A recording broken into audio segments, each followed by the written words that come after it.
Hi friends, welcome back. Today we are making a video about depression because when I looked on the internet, everything I saw was like, eat better and do some journaling and like talk to friends, and I was like, what? I was like, if that's the only advice all these people are giving, this is crazy. So if you want to hear about some strategies to cope with and even look beyond depression and frameworks on how to do that, then stay tuned for the rest of this video. In order to really get into the frameworks, into the healing, let's talk about what depression is and what some of the symptoms are, so you know if you may have it or not. This is not therapy. I am not diagnosing you. Don't use this as a diagnosis. It's more like if you're having these experiences, then maybe you'll get some. So I'm gonna read off some of the signs. So one is feeling sad and hopeless a lot of the time. Another is irritable about little things, especially things maybe you wouldn't normally get annoyed by, or you don't really know why you're annoyed by them. Loss of interest in things that you used to be interested in, or loss of interest in things like, you know, it's sporadic basically. Sleeping way too much or sleeping way too little, or your sleep schedule changes and you can't change it back or can't keep it consistent. Very low energy and difficulty with concentration. For more major and like deeper problems, we're looking at feelings of emptiness chronically, feeling like things might not get better, or having a lot of suicidal ideation, and feeling like you have a sadness that never ends. So very heavy stuff, and some of us can have depression for a really long time. I've had depression basically my whole entire life. Some of us, depression can last for a really long time, or their entire lives, like me. And I feel like sometimes these assessments are like just the, you know, these are the symptoms of depression, are like, what do you mean loss of interest in things? I wasn't interested in things in the first place. Like, what? Very low energy. It's like, when did I even have energy to begin with? Like, what are we basing this on? Was I ever really happy? No one really knows. I don't. There's also a lot of diagnoses that fit into all of this. Major depression, seasonal, like, you know, I'm not touching any of that. This is not like for clinical diagnoses. A mental health professional, a mental health coach, which I know is like, what is that? Oh my goodness. There's different things with that. I don't really have interest in the clinical side. I'm very much more interested in what is your experience and what can we do with that experience, not like what is the label or diagnosis with it.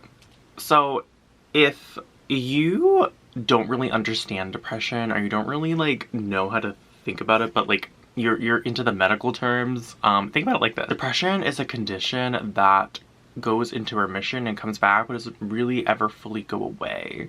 And you can go into remission, you can be in remission for a long time. You can be in remission for years, but then the depression comes back and you get those same symptoms again. And there really is no like set cure or like treatment for this. It's, oh, we're basically throwing spaghetti at the wall and we're seeing what sticks. If depression is more of an everyday thing for you, or more something you've had for a really long time, I like to think of it as diabetes, where like you have to manage it every single day.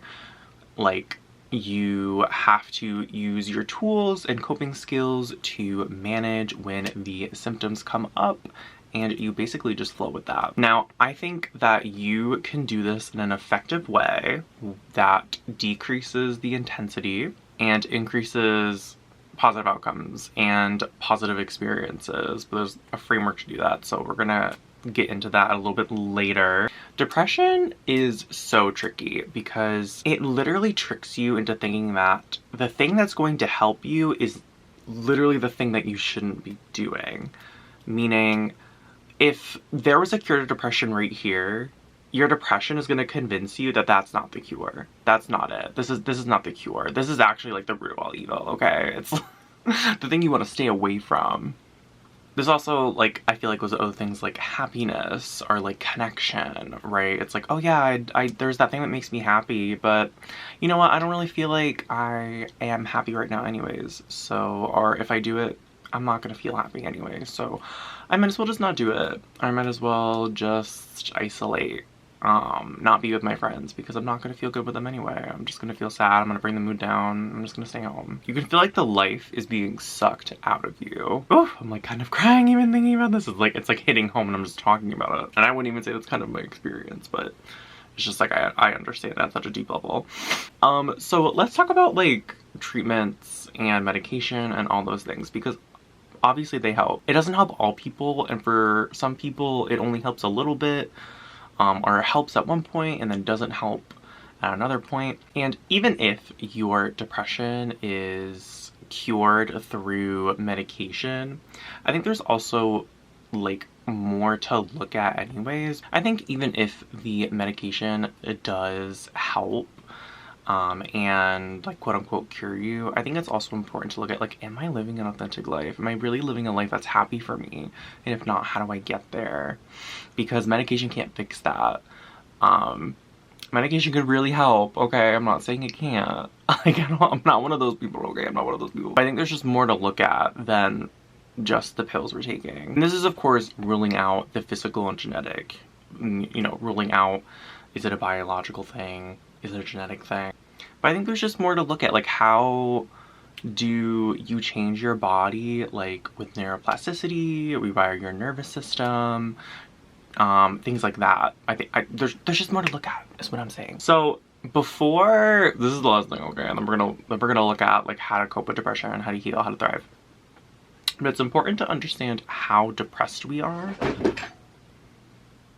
That was my cat. It's important to look at how depressed we are before we look at how we can heal, because it's going to change what our strategies are.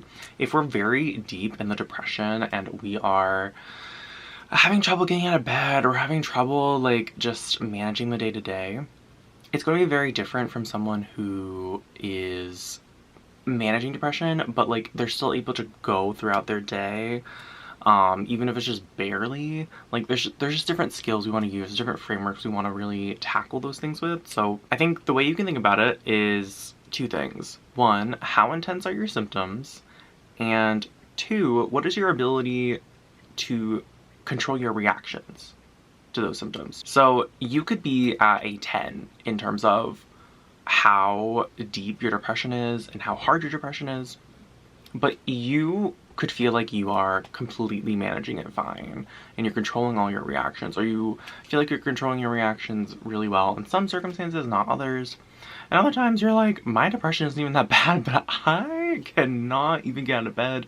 The slightest bit of depression, it's like, you know, 10. I can't control it. I literally can't control it. I think when it comes to being able to control your reactions, and we're on the more like 0 scale, when we're more on the I can't really control my reactions, that is when we really just want to focus on like moment to moment, day to day, like what am I doing right now? What can I do? And when we're feeling more like we can't control our symptoms, that's when we can really move into the more looking beyond. Not that you can't when you're over here. Sometimes you kind of do need that glimmer of hope. But basically, if you're over here, take it slow. Just focus on the day-to-day. Your body is also kind of in a state when you're really, really depressed, where you're probably in more of a dorsal mode. Your brain's not functioning like literally as well as it could. Like it's kind of hard to hold all of these things when your brain's in that and your body's like, I don't even want to move, I don't want to do anything. So ways to cope. These might be some of the things that you have heard before, but I kind of want to go deeper into like why they kind of help too. So the first thing I put was open the fucking curtains, because make your damn bed, I think some people also like to say. And I think it's just the idea of forcing yourself to do something even when you don't feel like doing it because you know it's good for you. I think other things that people will say, or diet and exercise, sleep, making goals and pursuing those goals. The reason why all of these things are usually suggested is because there's biological and psychological reasons as to what doing those things does to you internally. When our diet is pretty directly linked to how we feel and how we think, a lot of the time. Sometimes not. Sometimes maybe it won't do things, but a lot of the time it usually does. When you're eating better, when you're eating more stuff that's like what your body needs, the more that your mood can improve, that your brain can be activated, your body can do the processes that it needs to. There's many reasons as to why the diet is important. And like how I said that like as I was moving it. Like the diet's important. For sleep, it's kind of the same thing. It's just like, you know, your body's able to process things better. Your brain got the rest that it needed. Your body got the rest that it needed. I think the problem a lot of the time that people face is when these things are not. Like, you do all of these things and then you don't feel better and you're like, why? And if that's one of the things you're dealing with, which is like, why am I doing all these things without feeling good? Let's move into the healing kind of things and like ways to live, move beyond. So the framework that I want to start with is, let's look at why we are depressed. This is essential, okay? Because this is going to be able for us.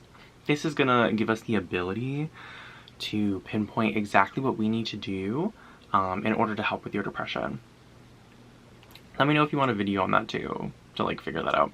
But basically, let's say that the problem is genetic and it's chemical imbalance. Then you might need to make a plan such as, I'm getting more vitamin D in my day, or I'm taking vitamin D supplements, or I'm taking psychiatric meds because my brain's just cray-cray. Okay?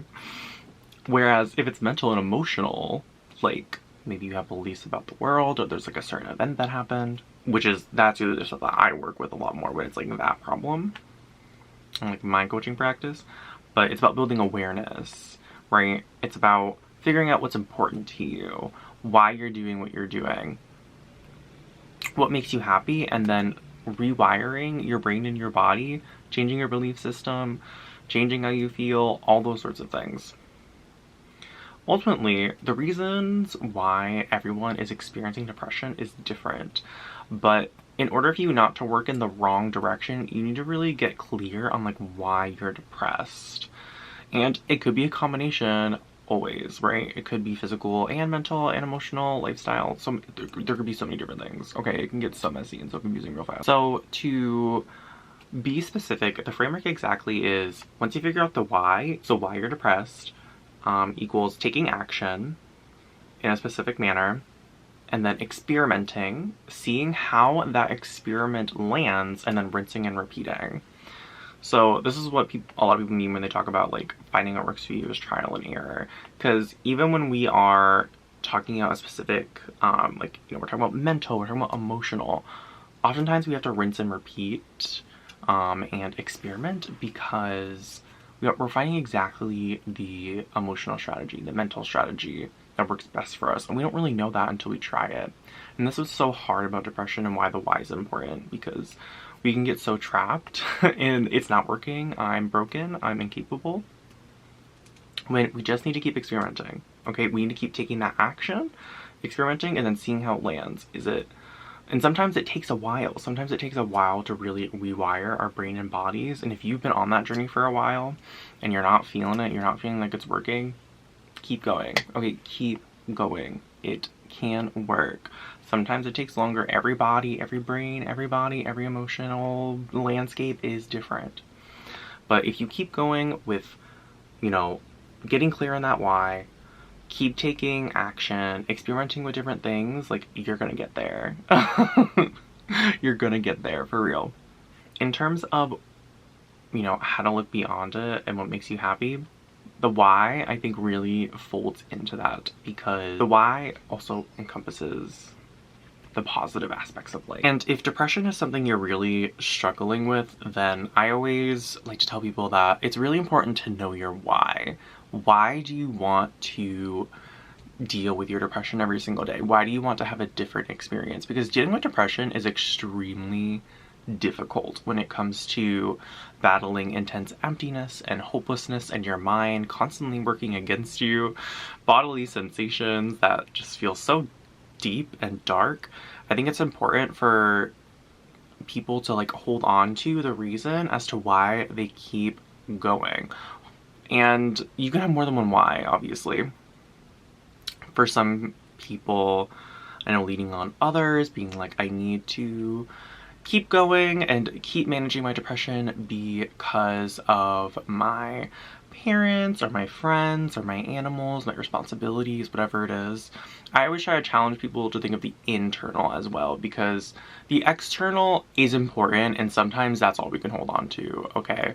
I'm not saying that, like, if that's where you're at, 100% stay there, okay? But at the same time, I think having those internal reasons as well only strengthens our ability to keep going even when things get really tough, because our brain can really say, no one else really cares about you though. But like, why are you managing depression? Why do you care? Why do you want a good life? What do you want your life to look like? What direction do you want to go in? And what is going to help you push forward when things get tough or seem directionless or seem like nothing is going to get better? And I'll probably make a whole video on that eventually, but I think only you can really know what that is. For me, it's living a life that feels authentically good to me and feels like I'm living it to the best possible way I can. The most happiness, the most freedom, and that's just what I try to work towards every single day, is for me to get closer to that feeling of freedom, happiness, joy, connection. I hope that made any sense literally whatsoever. Now, knowing exactly what you need to do for depression is a very tall order. Knowing how to pivot, how to change your responses, how to rewire your brain, how to rewire your body, all that stuff can be really tough. If you need help figuring out how to develop strategies, you can check out my free webinar where I discuss strategies that you can really use, deeper frameworks into healing specifically. There'll either be a link to it or an event you can sign up for, or just sign up for reminders for the next event. You can check out either my course, Beyond Stuck, if you want something that's rooted in biology, sociology, psychology, all the ologies into how to heal and how to create a roadmap for your healing to end confusion. That'll be linked below as well. Or if you want to work on a specific trigger, if it's a depression trigger, you can also check that out as well, and sign up to talk to me so we can talk about if it's a good fit for you. Either way, I hope you liked the video. Please like and subscribe. I'm a small YouTube creator, so any comments or likes or support is just so appreciated. I hope you got something out of this video. Keep going with your journey. You will figure it out, and I will see you in the next one.